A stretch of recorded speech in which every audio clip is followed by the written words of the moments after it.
Guys, ಇವತ್ತು ನನ್ನ layout ಇದೆ ಭುವನೇಶ್ವರಲ್ಲಿ.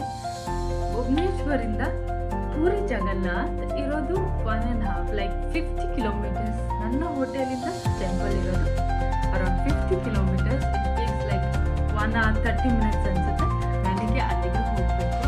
ಈ ವಿಡಿಯೋದಲ್ಲಿ ನಿಮಗೆ ನಾನು ಜಗನ್ನಾಥ್ ಪೂರಿಗೆ ಹೇಗೆ ಹೋಗ್ತೀನಿ, ಜರ್ನಿ ಹೇಗಿತ್ತು ಅಷ್ಟು ರೆಕಾರ್ಡ್ ಆಗಿಲ್ಲ, ಸ್ವಲ್ಪ ಡೀಟೇಲ್ಸ್ ಇದೆ. ನಿಮಗೆ ಈ ವಿಡಿಯೋ ಇಷ್ಟ ಆಗುತ್ತೆ ಅಂತ ಅನ್ಕೊಂಡಿದ್ದೀನಿ. ಟೆಂಪಲ್ ಟ್ರಾವೆಲ್ ಮಾಡಿ ಹೋಗೋದ್ರಿಂದ ನಾನು ಸಿಂಪಲಾಗಿ ಒಂದು ಕುರ್ತಾ ಮತ್ತು ಜೀನ್ಸ್ ಪ್ಯಾಂಟ್ನ ಚೂಸ್ ಮಾಡಿದ್ದೀನಿ. ಸಿಂಪಲ್ ಮೇಕಪ್ಗೋಸ್ಕರ ನಾನು ಮೊದಲು ಟೋನರ್ ಹಾಕ್ಕೊಳ್ತಿದ್ದೀನಿ. Next step serum. ಟೆಂಪಲ್ ಹೋಗೋದ್ರ ಬಗ್ಗೆ ಏನೋ ಮಾತಾಡ್ತಿದ್ದೀನಿ, ಬಟ್ ವಾಯ್ಸ್ ಕ್ಲಾರಿಟಿ ಇಲ್ಲ ಅಂತೇಳಿ ಸಪ್ರೇಟಾಗಿ ರೆಕಾರ್ಡ್ ಮಾಡಿದ್ದೀನಿ. ಸೊ ಲಿಪ್ ಸಿಂಕ್ ಇಲ್ಲ. Next step sunscreen.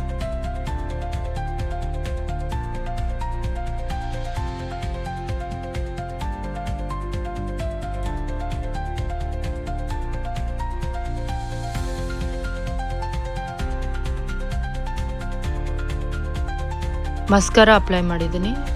ಆಮೇಲೆ ಈಗ ಸ್ವಲ್ಪ ಬ್ಲಷ್.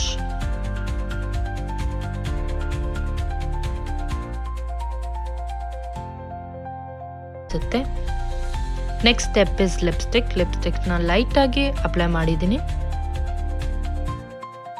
ಆ್ಯಂಡ್ ಹೀಗೆ ರೆಡಿ ಆಗಿದ್ದೀನಿ ಸಿಂಪಲ್ ಆಗಿ.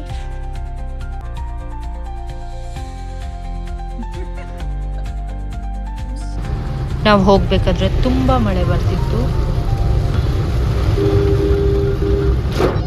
ಆನ್ ದ ವೇ ತುಂಬ ಜನ ಪಾದಯಾತ್ರೆ ಮಾಡ್ತಾಯಿದ್ರು. ಅದು ನಮ್ಮ ಕ್ಯಾಬ್ ಡ್ರೈವರ್ ಹೇಳಿದ ಪ್ರಕಾರ ಅದೊಂಥರ ಹರಕೆ ಅಂತೆ.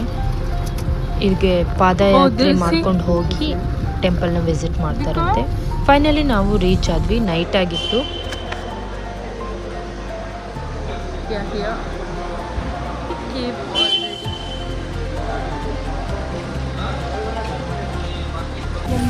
ಕಾರ್ ತುಂಬ ಹಿಂದೆನೇ ಪಾರ್ಕ್ ಮಾಡಬೇಕು. ಸೊ ಅಲ್ಲಿಂದ ಸ್ಮಾಲ್ ಆಟೋಸ್ನ ತಗೊಂಡು ಟೆಂಪಲ್ ಕಡೆ ಹೊರಟ್ವಿ.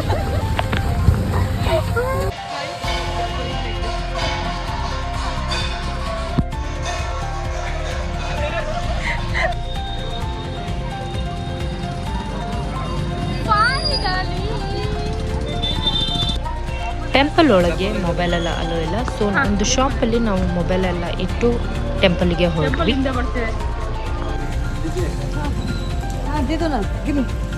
ದರ್ಶನ ಮುಗಿಸಿ ವಾಪಸ್ ಬಂದಾಯಿತು ನಾವು. ದರ್ಶನ ಅಂತೂ ತುಂಬ ಚೆನ್ನಾಗಿತ್ತು. Thank you for watching. Bye.